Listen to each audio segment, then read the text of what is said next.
I'm Dr. Manasa, fertility expert and clinical director of Evolve IVF and Fertility Center, Nallagandla.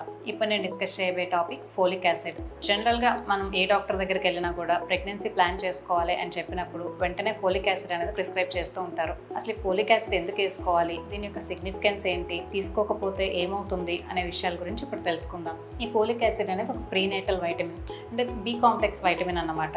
ఇది నార్మల్గా మనం రెగ్యులర్గా తీసుకునే ఫుడ్స్లో కూడా ఉంటుంది, like broccoli, spinach, carrots, oranges ఇలాంటి వాటిల్లో. అండ్ అలానే మనకి టాబ్లెట్స్ ఫామ్లో దొరుకుతుంది, సమ్ ఫోర్టిఫైడ్ ఫుడ్స్లో కూడా అవైలబుల్గా ఉంటుంది. అయితే ఫోలిక్ యాసిడ్ యొక్క ఫంక్షన్ ఏంటి, ఇది ఎందుకు తీసుకోవాలి అని అంటే, it facilitates multiplication of the cells, అంటే సెల్ డివిజన్ అండ్ సెల్ ప్రొడక్షన్ని ప్రమోట్ చేస్తుంది అనమాట. మేజర్గా ముఖ్యంగా రెడ్ బ్లడ్ సెల్స్, బ్రెయిన్ సెల్స్ని, ఈ రెడ్ బ్లడ్ సెల్ ప్రొడక్షన్ని ఇంప్రూవ్ చేయడం వల్ల బ్లడ్ కౌంట్స్ అనేవి ఇంప్రూవ్ అవుతాయి. అండ్ ఈ బ్రెయిన్ సెల్స్ అనేవి డెవలప్మెంట్కి కూడా హెల్ప్ అవుతుంది. And next one, it helps in the formation of DNA and RNA. అందుకనే ఈ ఫోలిక్ యాసిడ్ సప్లిమెంట్స్ అనేవి ఎర్లీ ప్రెగ్నెన్సీలో అడ్వైస్ చేస్తూ ఉంటాం. ఎందుకంటే పిండం పెరిగే టైంలో మనం ఈ ఫోలిక్ యాసిడ్ సప్లిమెంట్స్ ఎడిక్వేట్గా ఇచ్చినట్లయితే పుట్టబోయే పిల్లల్లో బ్రెయిన్ అండ్ స్పైనల్ కార్డ్ అనేది కరెక్ట్గా డెవలప్ అవుతుంది అనమాట.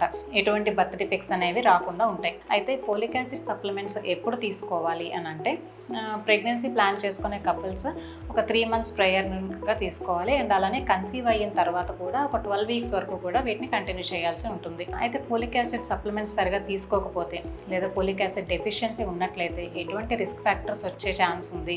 యూజువల్గా ఈ ఫోలిక్ యాసిడ్ ఫంక్షన్ ఏంటి, మనం ఒక 28 days ఆఫ్ కన్సెప్షన్ తర్వాత గర్భసంచిలో పిండం అనేది తయారవుతుంది. ఆ పిండంలో న్యూరల్ ట్యూబ్ అనేది ఫామ్ అవుతుంది అనమాట. ఈ neural tube which later develops into brain and spinal cord. ఈ న్యూరల్ ట్యూబ్ క్లోజర్ అనేది జరుగుతూ ఉంటుంది. ఒక్కొక్కసారి ఫోలిక్ యాసిడ్ డెఫిషియన్సీ ఉండటం వలన న్యూరల్ ట్యూబ్ క్లోజర్ అనేది జరగదు, అంటే brain and spinal cord development అనేది ఎఫెక్ట్ అవుతుంది అనమాట. సో ఇటువంటి పిల్లల్లో ముఖ్యంగా యానెన్కెఫలీ అంటాము, అంటే స్కల్ అనేది లేకుండా పుడతారు. సో అటువంటి పిల్లలు పుట్టిన వెంటనే చచ్చిపోతూ ఉంటారనమాట. ఇదొక కండిషన్. ఇంకొకటి స్పైనా బైఫిడా అని కూడా అంటాము, అంటే ఇటువంటి పిల్లల్లో lower part of the spinal కార్డ్లో చిన్న డిఫెక్ట్ అనేది ఉంటుంది.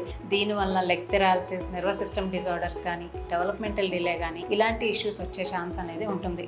అండ్ నెక్స్ట్, పుట్టబోయే పిల్లల్లో క్లెఫ్ట్ లిప్ కానీ, క్లెఫ్ట్ ప్యాలెట్ కానీ ఇలాంటివి. ఇంకా కొంతమంది పిల్లల్లో పుట్టగానే హార్ట్లో హోల్ ఉంది అని కూడా చెప్తూ ఉంటారు. ఇది కూడా ఫోలిక్ యాసిడ్ డెఫిషియన్సీ వల్ల వచ్చే రిస్క్ అనమాట. ఈ ఫోలిక్ యాసిడ్ సప్లిమెంట్స్ ఖచ్చితంగా ప్రెగ్నెన్సీ ప్లాన్ చేసుకునే కపుల్స్ ఒక 3 months ముందు నుంచి, తర్వాత కన్సీవ్ అయిన తర్వాత కూడా ఒక 3 months వరకు ఖచ్చితంగా తీసుకోవాల్సి ఉంటుంది. సో దట్ ఇటువంటి బర్త్ డిఫెక్ట్స్ అనేవి ప్రివెంట్ చేయొచ్చు.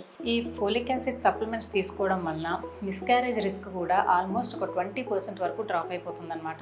అయితే మనకి మార్కెట్లో చాలా రకాల ఫోలిక్ యాసిడ్ సప్లిమెంట్స్ అవైలబుల్గా ఉన్నాయి.